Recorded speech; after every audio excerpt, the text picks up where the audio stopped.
I want to first off welcome everyone to our next in our webinar series for Delta Upsilon. Tonight we're talking about adapting associate member education, and so clearly we're talking about how to implement associate member education in your chapters in what is likely some unique situations that you are currently facing on campus. And so I think we can talk through some of the different scenarios you might be going through, and we'll also talk about some of the resources the fraternity has to offer and go through some of the options that you have available that can hopefully meet some of those needs, still provide a good membership experience for the new guys that are coming into the organization, still get them ingrained into the organization, feeling a part of the brotherhood and understanding what it means to be a part of the fraternity, and as well as setting them up for success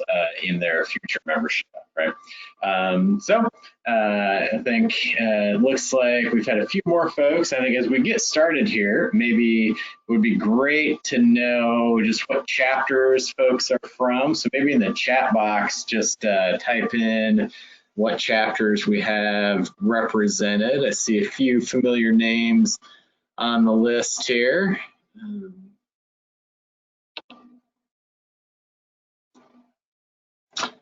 Hi, Daryl. Always good to have you here, Daryl. Got a friendly audience now. Let's see, we've got Western Illinois. Great.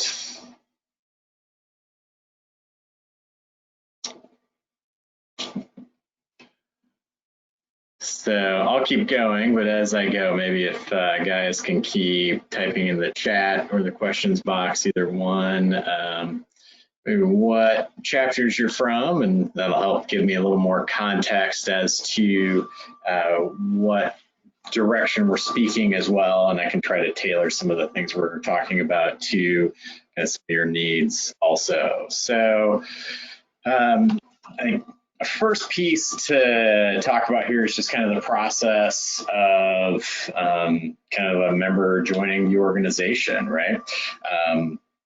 And this is a graphic that we have on the website, something you've probably seen in some of our materials before. I think the good news here is this process is actually exactly the same as it would be in any other type of situation. So actually the flow of the process here is still the same. It's just some of the means whereby we accomplish some of these things might look a little different now, right? So you still have the recruitment process, you still go through, extending a bid, an invitation for membership. You go through the associate member pinning ceremony, the pledging ceremony is outlined in the ritual book, and report the guys as associate members. Then, after you take care of all the kind of logistics, administrative work, then clearly you go through the educational process through associate member education, and then you kind of have the completion of that time period and that educational process and meet those kind of requirements for membership, and then that's when you report them as initiates and make sure guys have completed all their responsibilities, and then you have initiation, right? So at least the actual kind of flow of this should look fairly familiar. It's just we're going to be changing, clearly how some of those things in the middle get executed, because we can't necessarily all get together in a classroom or in the living room and go through team building activities and discussion activities and have the same types of brotherhood events that maybe we would have had in a previous year. So recognizing that. We're going to go through kind of some different things we have available here. So first piece, before I start going into what some of the different options are, I just want to make sure to highlight what some of the resources are that we have available. All this stuff is available on the website, so make sure that you are checking out deltu.org and going to the associate member education page under programs. And so that's where you'll be able to access all the materials and all of our kind of supporting documentation and whatnot. A couple of things I want to point out in particular that you'll want to be aware of. I think first off, we still have the facilitation guide for all the associate member education sessions and the workbook that we have for that has kind of all the resources and all the handouts and guides and whatnot that everyone will need for completing all the educational sessions, right? And those are still on the website. We have been updating those now.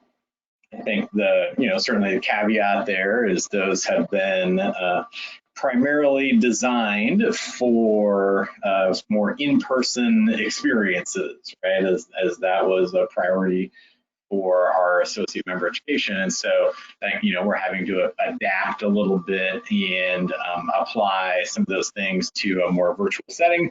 So as you're going through some of those things, that will require some preparation on your end to ensure that you're prepared to deliver some of those activities and recognize that some of those activities maybe will not be able to be executed in, more of a virtual or socially distant format, right?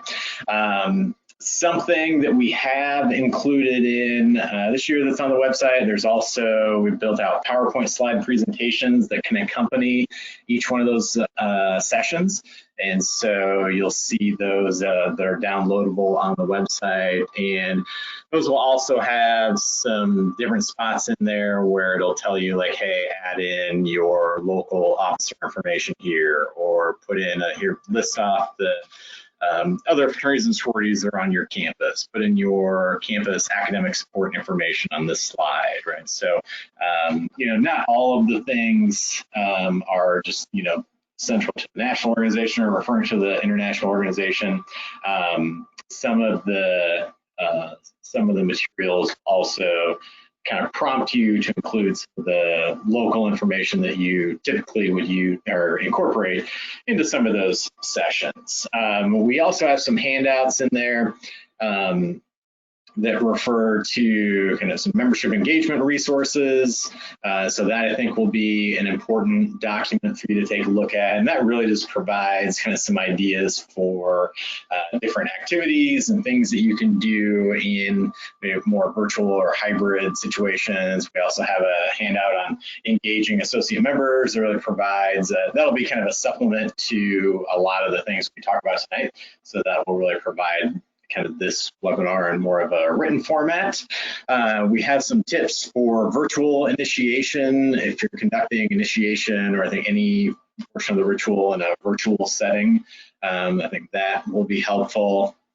And then also just some probably more general resources to make sure you're taking a look at that I think would probably be applicable for some folks that are working in associate member education. We have our Delta University videos that we have been rolling out every Thursday. And since undergraduates and alumni have been doing kind of their own little presentations, or some of them are interviews on different topics and providing some educational content there. And so I think some of those things would relate to things that would be relevant to you, like communication skills, confrontation skills, things that might help in your role. There are some tips for hosting a virtual meeting.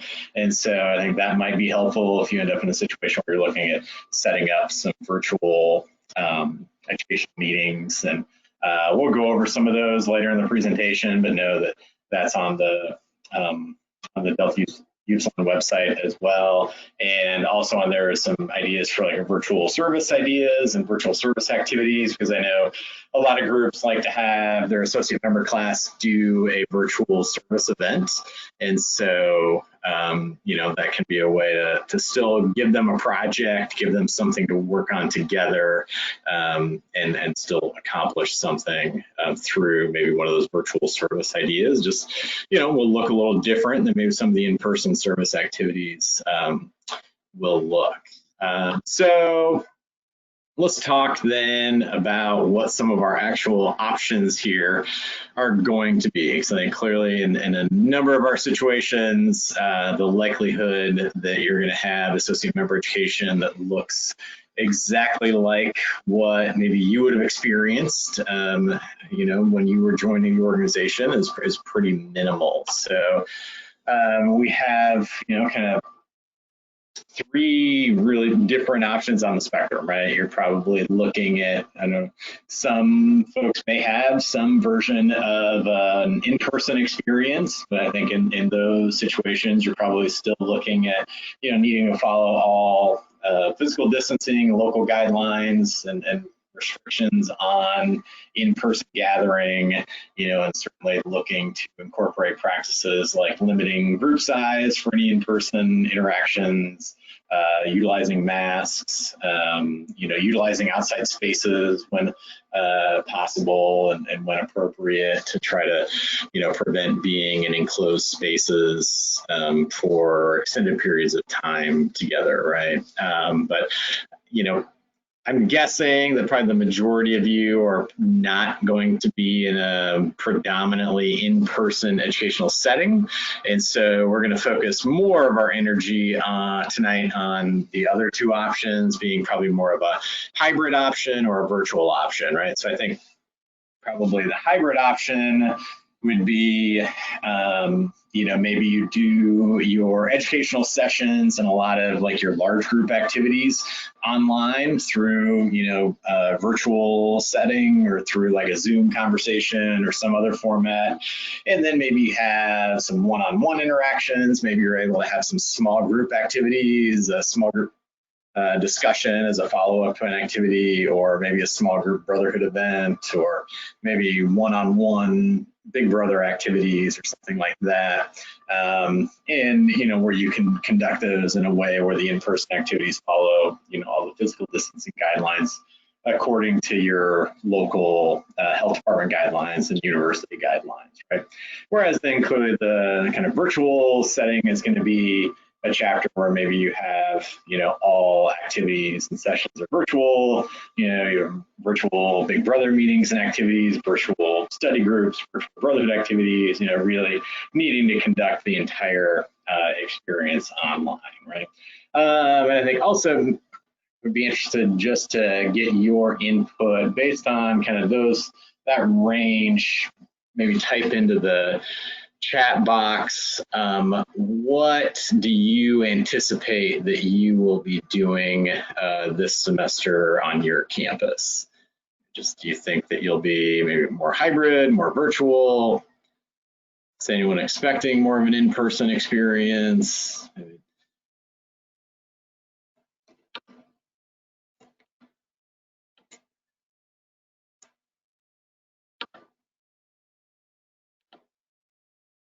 So we see Matthew expecting virtual, Arlington expecting totally online, Bucknell, you guys are doing pretty much all virtual. Ryan, you guys are looking at hybrid. Okay. And also for groups that are looking at probably totally being virtual, totally online, are you expecting that every interaction will be online, or do you think are some people not in the community, or some people in back home still, or is everyone in town where you still might have one-on-one interactions, or still might see people on campus, but will be pretty much all fraternity activity will be online?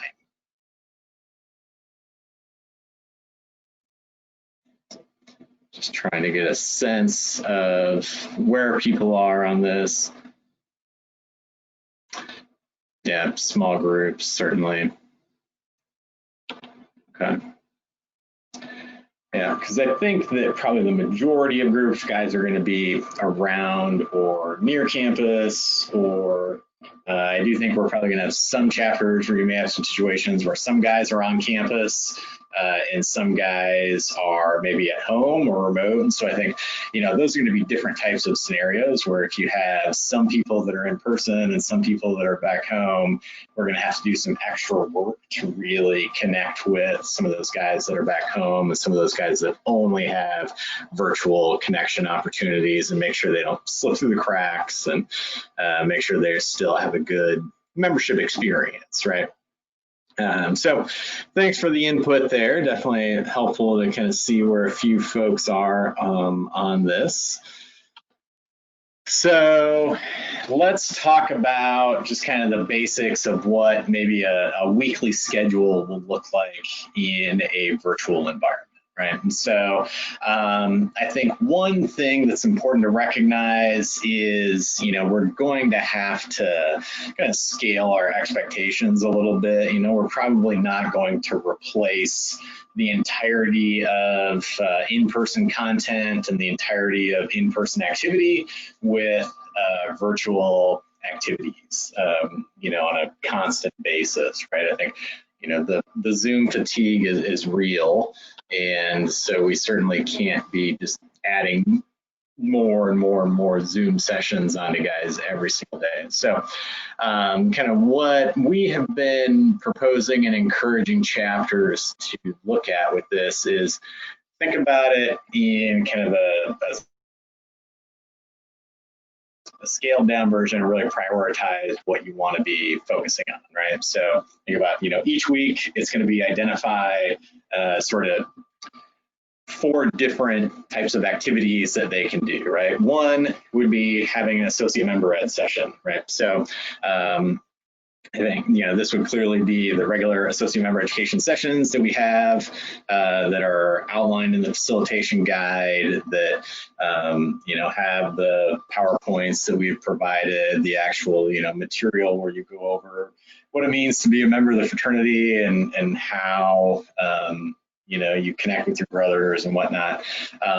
Now, with that, I think clearly there are some things that just are not going to translate, right? Like you'll notice in the PowerPoint slides, we did not do slides for the team building session, which was designed to be kind of all in-person active team building. And so we are still working on, coming out with some kind of supplemental activities that maybe could be done via the Zoom, like a puzzle activity or something you can do virtually, or something that could still be a challenge problem solving activity that you could do.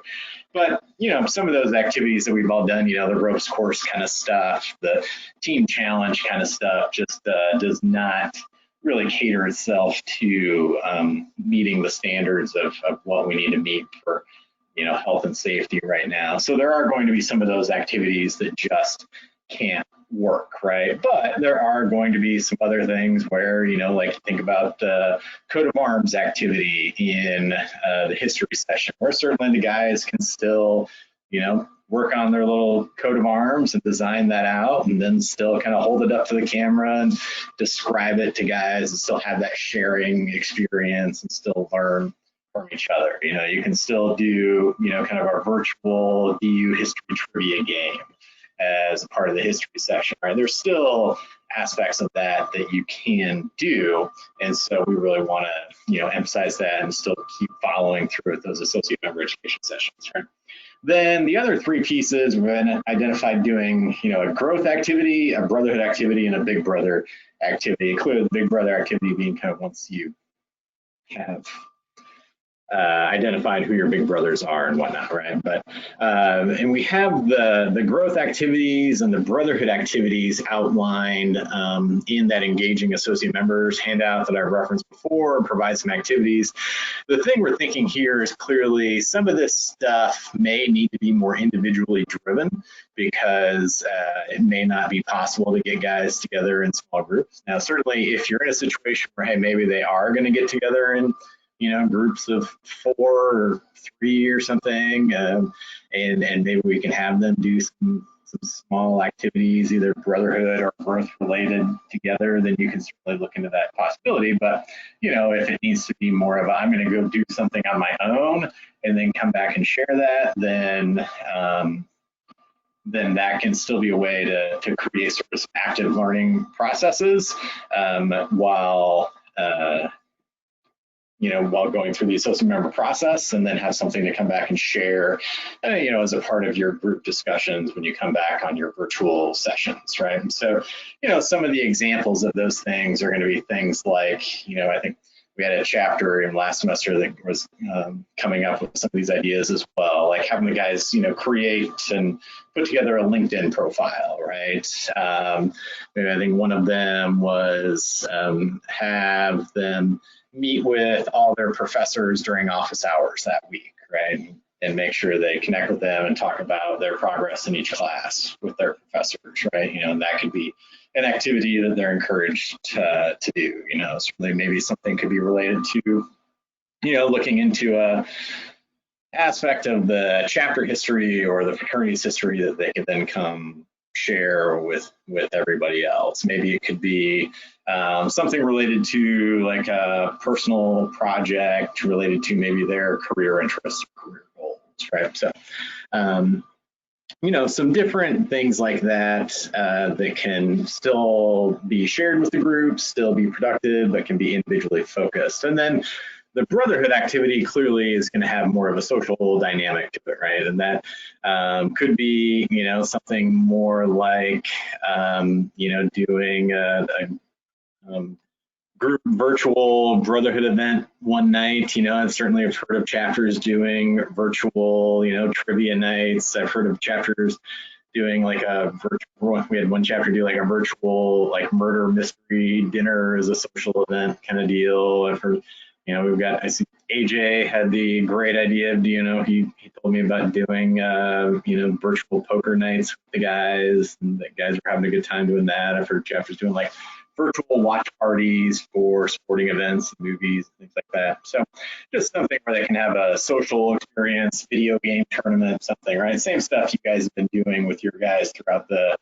summer and into the fall to create connections, still create engagement, give them a way to interact where it's not just staring at each other through a screen, right? And I think sometimes we need that activity to facilitate some engagement and connection because, otherwise it is, at a certain point, it's just kind of us staring at each other, right? Whereas if we have the game, the activity to talk about, then that gives us something else to help open up other areas of discussion. So some type of brotherhood engagement, either among just the associate members or certainly with active members of the chapter as well, every single week. And then, some type of big brother engagement at least once a week, where they are connecting. Maybe it's doing something together in person if they're allowed.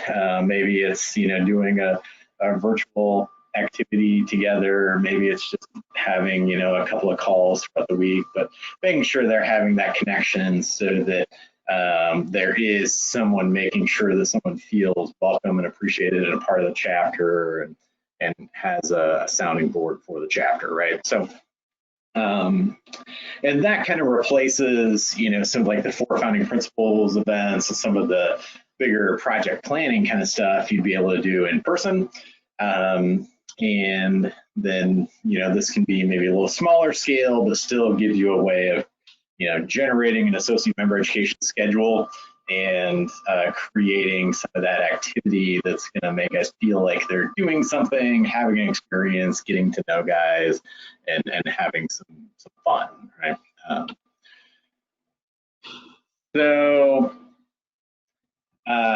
Then another piece along with this, clearly we get to the end of the associate member education period, and it's time for initiation, or certainly at the start we have pinning, and I'm guessing if you guys are planning on being primarily virtual, or even if you're in a hybrid situation, it may not be possible to get together for the pinning ceremony or the pledging ceremony, and it may not be possible to get together for, the big initiation ceremony as well. And so that is where we are seeing chapters opt for a virtual ritual experience and conducting that via Zoom. As I referenced, we have a handout that kind of helps describe that on the website. And so, that can walk you through kind of what we've learned from some of our first experiences in doing this. I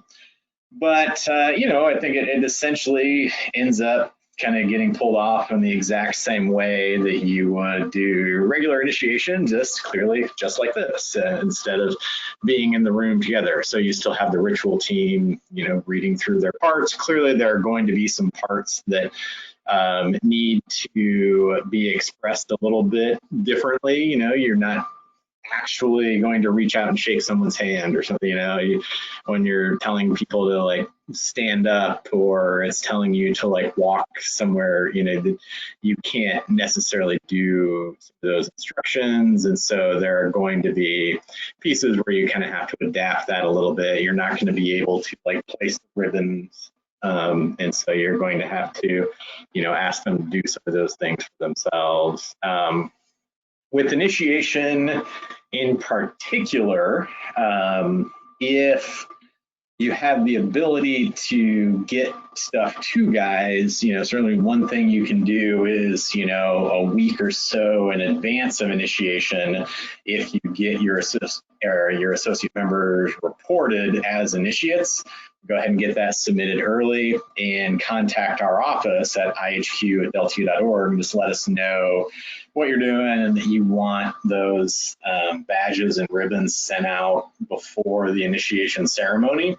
Then we can get those out to you right away, right? And then that can allow you to get those distributed to guys in advance. So when you get to that part of the ceremony where you're giving them their badge and whatnot, then you can have them actually put that on themselves, and you can have at least that sort of symbolic moment that can be expressed still via video, even though you're not necessarily in person for that, right? And with some of this stuff, I think clearly understand some of the hesitancy, reluctance in some regard to do some of these things, and also even I think a little bit of just feels like a bummer sometimes, because we remember with nostalgia some of our own experiences, and clearly remember how impactful like initiation and some of these experiences are for us. So we want to create that special experience for others. But I think something I've tried to talk to groups about, and I've heard even expressed from other chapters, is while certainly there is something lost by engaging in this virtual format, I think there's also something gained in sort of the perseverance and the power of the fraternity, and showing that no matter what, no matter how challenging the situation, no matter how unprecedented these scenarios are that we're confronted with, this brotherhood still finds a way to persevere. We still find a way to be there for each other. We still find a way to welcome great men into the fraternity and to establish a brotherhood connection with them. And so, there's a story to be told there, and a way to help them understand that while this is unique and different, it can still be special for them as well. And if anybody has any questions about initiation, our staff, your chapter liaison, certainly happy to help you in working on an initiation plan or a pinning plan as well. Let's see here. So before we get to questions, just a few tips I want to run through as well. Some of these might sound pretty familiar and things you may have heard in class, or we've heard on, some of those stories of like, this is how you do virtual education in the classroom, right? But some things I've definitely experienced. One, I would definitely recommend facilitating your sessions from a computer that has a webcam, not a phone. I think trying to do things on a phone is just not ideal. Make sure you test your speakers and your mic out in advance. Make sure you have good signals, or if you're using headphones, that they connect well and work well, so that you're not trying to figure that out, and creating like a YouTube spoof video with the first 10 minutes of your educational session. You want to be in a location without distractions, clearly. It's not going to be real easy to pay attention if you see like there's guys in the living room running around behind you, or if you've got your roommate like changing in the room behind you or something. You want to be in a place where, you're without distraction. There's not a lot of other noise. You're able to just focus on delivering the session, right? And same thing on all those for the participants, right? Like you want to get them on a computer, not on a phone. I've definitely learned that kind of the hard way, and try to get them to be in a place without distractions. And I think, encouraging them like, hey, sit at your desk or, be at a table. Don't be like laying in bed or like walking around or something. And another piece for them, I would encourage them to have their workbooks actually printed out, and, I know that hard copy printers aren't as easy to come by as they used to be, but if possible, try to get them to print out their workbook so they can actually like fill out the handouts and actually do the reflection questions. I think that'll help you create just more engagement as well as give them, something to hold on to when they're done. If it's not possible, then they can certainly, refer to it on their computer, but definitely easier if they're not having to flip back and forth on their computer screen.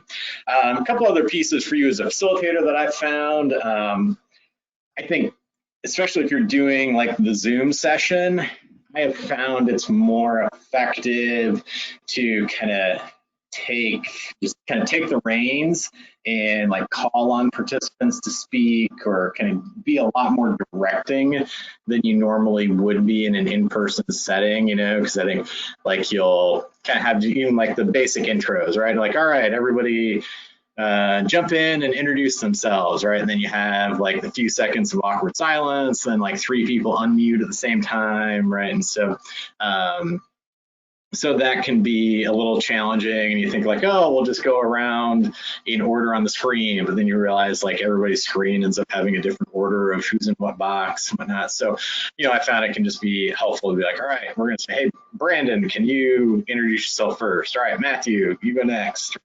And then even when you're doing some of the, question and response kind of stuff, sometimes maybe you'll just go ahead and do like, all right, everybody's going to respond on this one, and then just go around again. All right, you go first, you go second, you go third.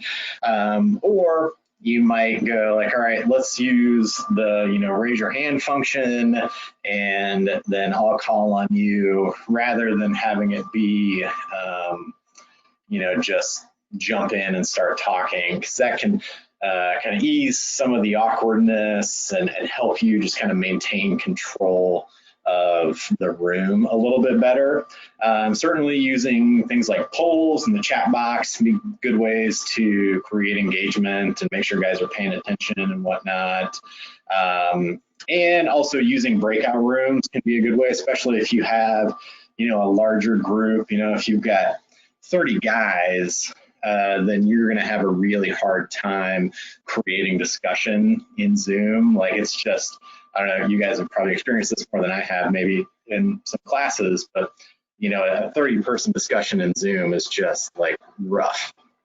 And so, you can use breakout rooms to actually then, divide that up a little bit, and, actually give people a chance to have some discussion, and then come back and either share out or come back and hear different content, right? So in that situation, you really look at, the large group, everybody together is really more for just presenting, I'm going to deliver you some content. And then the small groups where we can actually talk to each other and execute some of the activities, right? So those are some kind of basic tips that I've kind of picked up along the way. Then a couple of other considerations that I think are important in thinking about what we can do in more virtual or even hybrid scenarios is, I think, definitely look at bringing in others to be involved with the associate member education process here. I think, an interesting thing that we've seen here in the last 6 months is, while it's unfortunate that we're doing so much more through a webinar or a Zoom screen, we also now have this concept is much more normalized, which then is actually creating opportunities for more alumni engagement, because we have alumni that maybe would not have been able to be involved before, and now are totally willing to jump in. Actually, I was just talking to a chapter earlier today, and they were looking for some career development help, because they're like, hey, we had a bunch of guys that didn't get internships. Is there something we can do to do some stuff with alumni around career development and learn more about their careers, whatnot? And their advisor put out one email, and in 48 hours, we've had 13 alumni step up and say they'd be willing to lead educational sessions with the chapter and jump in and do Q&A sessions and career development pieces. And so clearly there's some unique opportunities that we couldn't have done before, because those guys aren't local to that university, but now they can jump in and do a 45-minute Q&A on their career field and help the guys out a little bit. So, certainly engaging more alumni to maybe offer some perspectives and join in for some of the educational sessions can be a great opportunity. I think definitely utilizing respected seniors, utilizing other officers in the chapter, utilizing big brothers to get involved and even help out with some of the discussions, help lead some of the breakout groups. Just offer some perspective on what it means to be a part of the fraternity and how the fraternity has impacted them. All of these things are things that can be good opportunities to incorporate, and I think will help you, because certainly I think you'll find, as I'm finding now, right, that when it's just your voice for over half an hour, it starts to get a little long, so it can be helpful to have more than one voice engaged and just shake it up a little bit. University staff also a good resource to incorporate there. Definitely be mindful of length. I think we're probably looking at needing to keep these sessions at kind of 45 to 60 minutes in length. And I've found, especially when you're doing more of this kind of more of a facilitated discussion based, seems like if you can keep things to more like 15 to 20 minute segments, that's going to help. So maybe you have, you're trying to fit things into, maybe it's like a 15-minute piece, and then we're going into small groups for 15 minutes. And you'll find that the activities that we have in the associate member program do cater themselves to that. So it is changing the pace of discussion, but that way you're not always just sitting there for an hour doing question response, or I'm going to talk for an hour, It's trying to make sure you have some sort of change of pace, some sort of change of voice every 15 to 20 minutes, probably.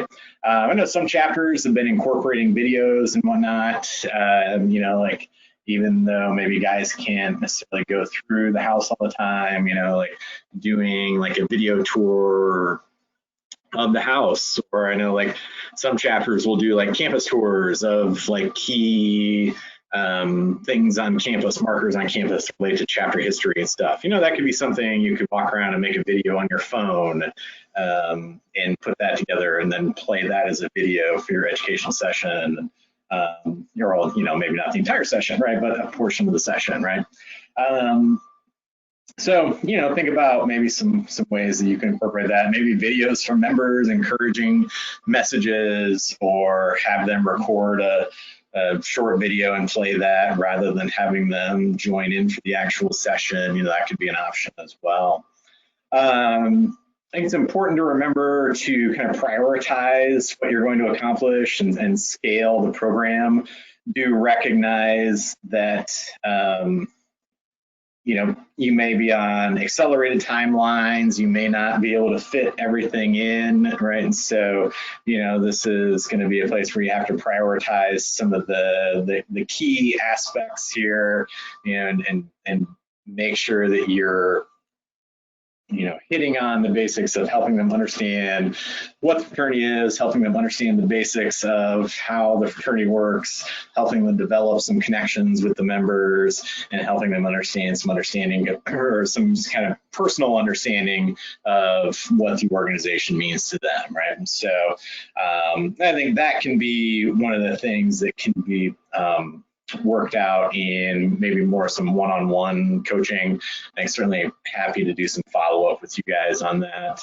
I think fully or primarily virtual programs will definitely require a lot more self-paced work. So I think, giving guys assignments of like, go read the Cornerstone and then come back and share your thoughts on it, or read the Cornerstone and talk to your big brother about it, right? Or do a one-on-one session with your big brother. It's going to be go out and do, we talked about like that idea of fill out your LinkedIn profile, right?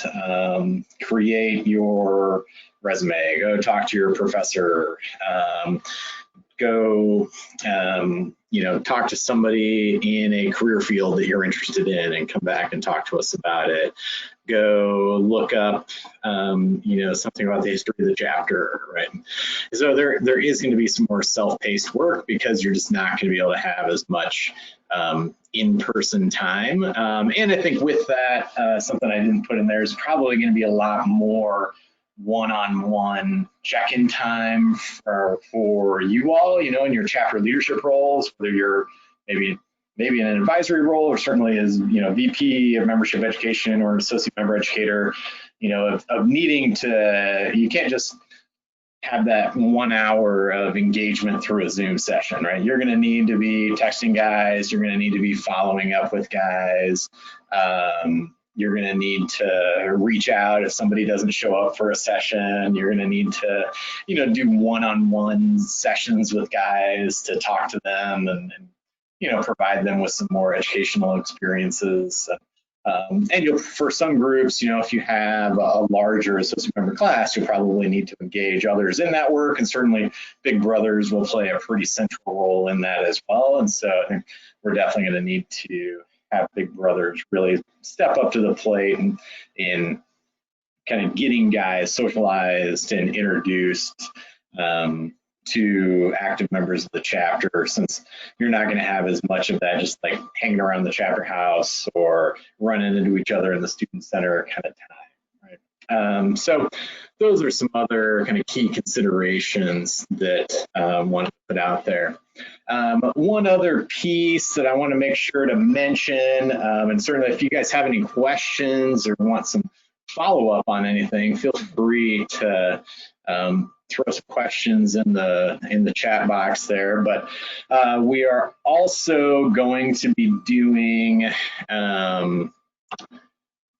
kind of associate member education coaching sessions. And so I think that was in the email that we sent out to all VPs of membership education this week, but we'd like to try to meet with every VP of membership education, or if you have an associate member education team, certainly happy to meet with the entire team, but would like to do, a one-on-one or a small group conversation just to kind of review the specifics of your situation, understand, maybe what's your timeline, what are the guidelines you have on campus, and how can we help you kind of build out the program that's going to be most effective for you and the group that you have and what you're trying to accomplish. So I'll put my email, it's just borton@deltau.org. I think most of you already have it.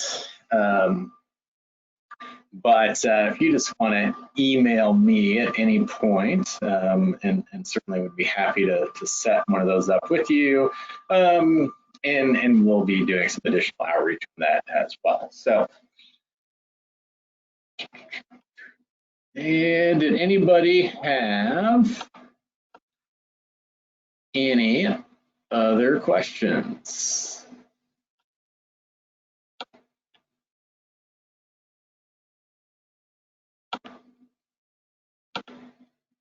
I'm not seeing any.